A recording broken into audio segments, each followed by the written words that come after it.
دلته منځه کې رفع الیدین کوي په یو منځه باندې 15 ریاله ورکوي په یو منځه 15 ریاله ورکوي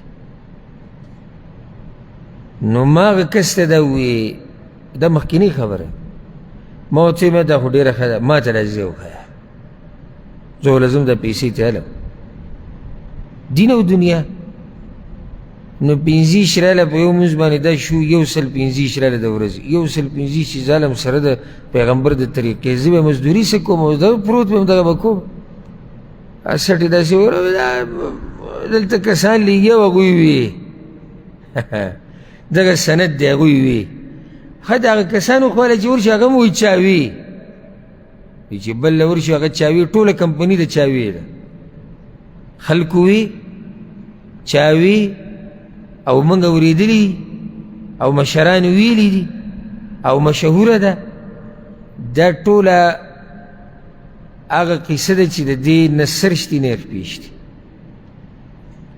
چې تحقیق به شروع کړي یاره وایي استغفر الله دعاګانې نه مني ښه دوی وایي چې په لاسنیوه کې دعاګانې نشتي چې ګوره مسلې له څومره غلط شکل ورکو څومره غلط رنګ یې وله ورکو تاسو پوه شوئ زما په دې خبره وایي دوی څه نه مني ما دلته ویلي دعاګانې به نه غواړئ ما خو ویمه پیغمبر دعا غوښتې ده خو بیا بله خبره راته وکړم په دې به رانه خفه کېږم نه که دعاګانې بیا په دوه قسمه دي یوه دا ده لاس به اوچت کړو او ګړز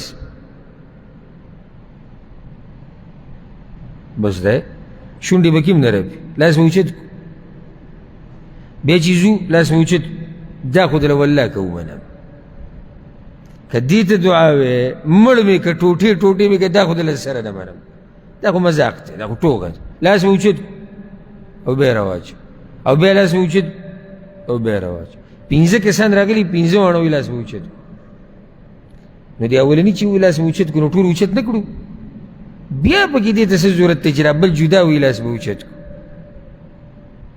هلته بله مسله ده دا یېره د ډېرو خلکو نه چې د پیغمبر طریقه سوه مسله دا ده چې دې سړي ته پته ولګي چې زه راغلی یم دا غټه خبره ده دې چې غم خایدي ده سبا له بیا به زمونږ غم له نه راځي هلته جاخت دا دی زمونږ په دې ملک کې او زمونږ په دې پښتنو کې او دغه خواوشا دا ملکونه چې څومره برې صغیرې هلته دا غټه مسله ده چې یعنې خلک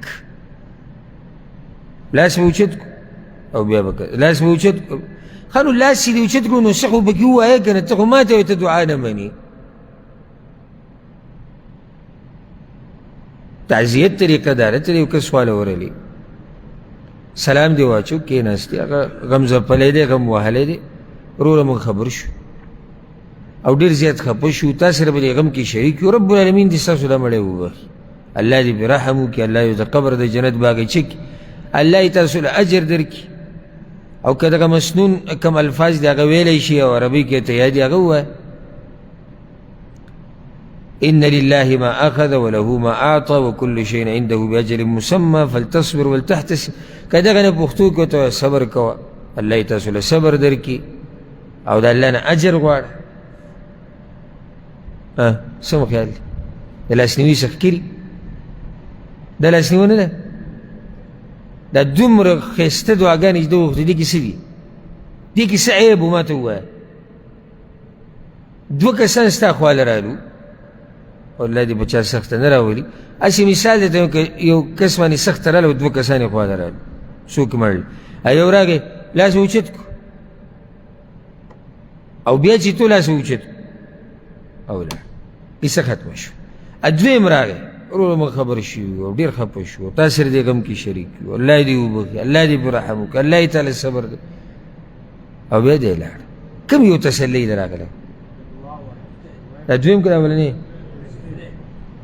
دا دویم تسلی ورکول راغلی دا اولنی څه راغلی و دې زیر ډکولو راغلی و ورځې به نه کلیوال خو دی که نه خپل دی ماما زوی دی کاکا زوی دی ته ورځي نو دا بیا په زوره وی لاس به اوچت دعا به وکړو نه بیا پکې بله مسله نه وي چېرته ځې لکه فاتحې له ځم ته لاسنیوي له ځې که فاتحې له ځې یعنی اصل کې خدا د عربۍ ټکی دی تعزیت، او تعزیت وی تسلی ورکولو ته. لاسنیو ته پښتانه وایي، ما ته یو ورځ یو عالم ویلي وي ته دا لاسنیو ټکی وی، خو دا لاسنیو خو دغه لاس اوچتول پکې دي، نو لاس نیول دي، نو ځکه اکثر بعضې نه استعمالي.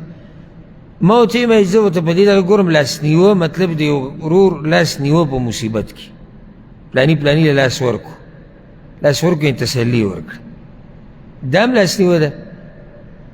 الغرض دا خو لا بیا هم څه وجه شتي، خو دا فاتحې لازم دي کې څه دي ما پوه کوې به دي.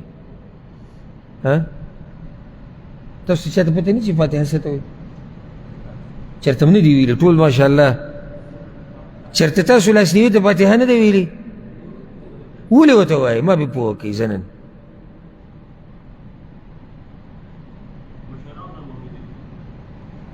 دی دلیل دی او صحیح خبره، دی دلیل دی، مشران نه موږ اورېدلي.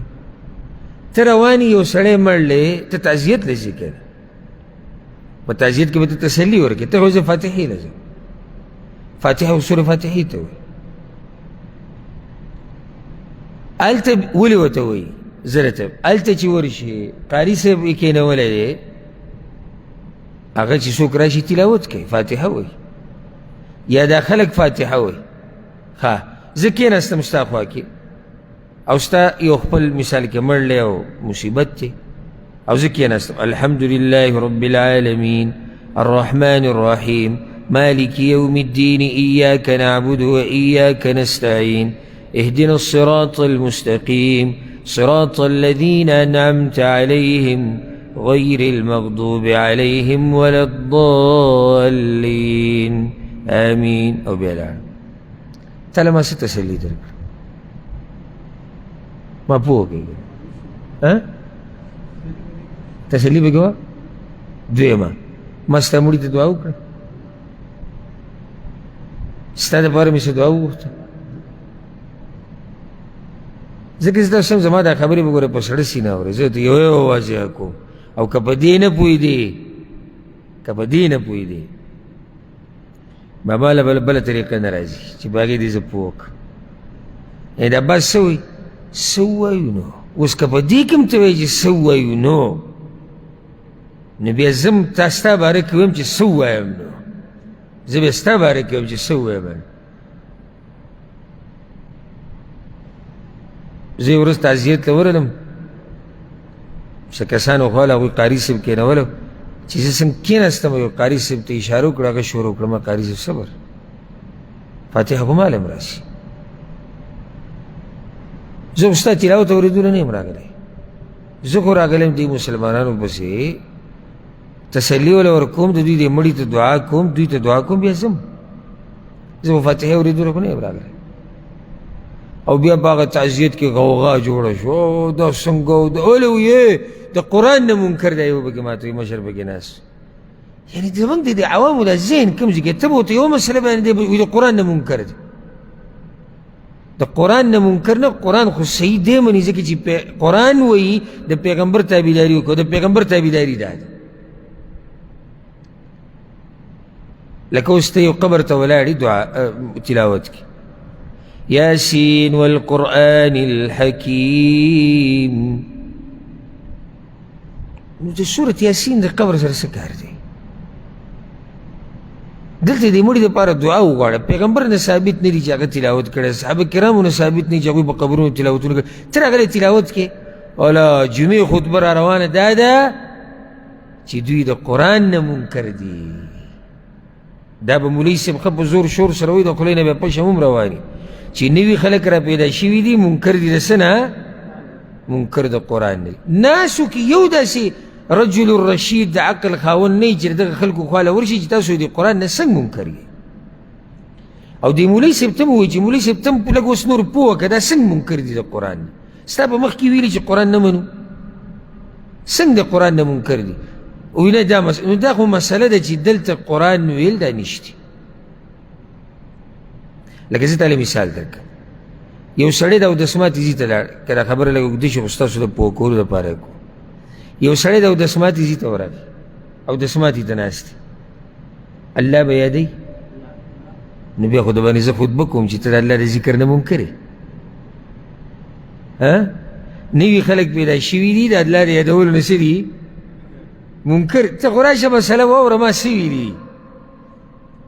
هغه دا وایي چې کله ته قضای حاجت ته ناستې نو دغه ځای د الله د یادولو نه دی، الله مه یادوه دلته.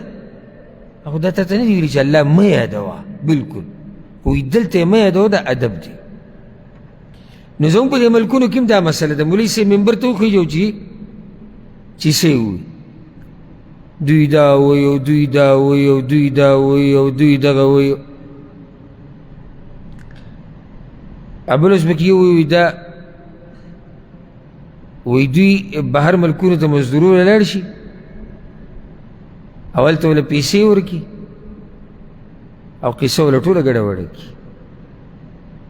زه دلته تاسو ته وایم تاسو خو پرېږدئ، زما ستاسو سره غم نه دی. ما ته دا ځای وښیه دا کوم ځای کې پیسې ورکوي. والله دا دې سعودي عرب کې 3 کاله عمر و چې راغلی یم او دلته یم او اوس که تاسو ته دا ځای معلوم وي ما ته یې وښایي چې اول خو زه ورشم، ځکه زه ډېر حقدار یم، که نه تاسو حقدار یې. زه ډېر حقدار یم. ابله یو ملګری زما خوا ته راغی سخت خوشحاله و، وی الله راته د قرآن او حدیث دا منهج را نصیب کړی دی او ډېر زیات وی خوشحاله یم.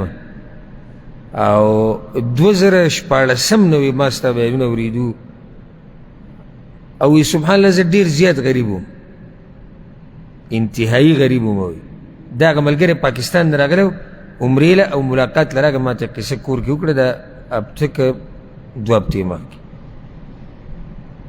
نو زه بیا مالداره شوم او دومره مالداره شوم چې خپل دوکانونه او خپلې ځمکې مو په دې 3 کاله کې اوس یې خلکو له جوړه شو چې دی اول غریب و اوس مالداره شو. نو قصه څه ده؟ صرف سعودي عرب نه دی، کویت ورسره ووایه. سعودي عرب نه پیسې رالې، کویت نه، نو درېیم ځای د برطانیې نه. اوس عجیبه دا د برطانیې پیسې ورکوي، قرآن او حدیث باندې عمل کوي. عقل کم ځای کې دی. که موږ داسې وایو چې سعودي عرب پیسې ورکړي دي بیا به زه جو دروغ دي، خو زه کویت ورکړي زه مسلمانان دي. نو اوس برطانیې تاله پیسې درکوي او امریکا تاله پیسې درکوي چې ته څه وکړه خلکو ته سوچه قرآن او حدیث بیانوه، دا بدعات او خرافات پرې دا د منلو خبره ده. نو هغه ورور ته ما خندله ملګري ته باید ته پکې اوس ښه راګیر شو، ځکه به ته یعنې ښه واضح ده چې اوس یې پورې غریب وي او اوس ته صحیح مالدار یې. که ته دا زاره خپله شنه کړي او د خلکو ته ووایي چې دا خو د تقدیر خبرې دي، الله اوس مالداره کړه، خو دوی خو د سر نه ویلي، ځکه چې هلته دوی ته دا خبره بیان شوې ده چې دې خلکو ته پیسې میلاویږي او اخوا حقیقت ته خبرې نشته.